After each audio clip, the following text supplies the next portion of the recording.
तपाईहरुलाई थाहा छ विद्यार्थीहरू अथवा मानिसहरू तीन किसिमका हुँदो रहेछन्। तपाईहरु कुन क्याटेगोरीमा पर्नुहुनेछ तपाईहरुले अवश्य नै कमेन्ट गर्नुहोला र साथीहरुलाई पनि शेयर गर्नुहोला।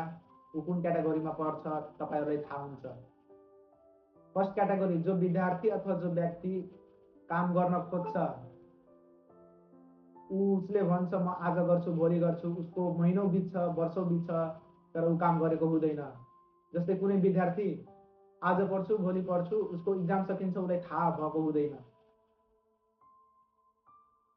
ऊ आफ्नो कम्फर्ट जोनमा बस्न खोज्छ र कम्फर्ट लाइफमा जिउन खोज्छ। उनीहरू फर्स्ट क्याटेगोरीमा पर्छन्। र सेकेन्ड क्याटेगोरी जो मानिस अथवा जो व्यक्ति काम गर्छ उसले आफ्नो कन्सिस्टेन्सीलाई फलो गरेको हुन्छ, काम गर्दै बस्छ तर कुनै डिफिकल्ट आयो भने ऊ बिचमै छोडिदिन्छ। किनभने उसको 50% काम गर्न मन छ र 50% काम गर्न मन छैन। तर उसले के भन्छ मैले यति गरेपछि पुग्यो। र थर्ड क्याटेगोरीमा जो व्यक्ति अथवा जो विद्यार्थी काम गर्छ र जतिसुकै प्रब्लम आयो उसको पढाइमा उसकै काममा उसले निरन्तरता दिइराखेको हुन्छ र उसको कन्सिस्टेन्सी लेभल बढाइ गर्छ र उसले जुनसुकै प्रब्लम आयो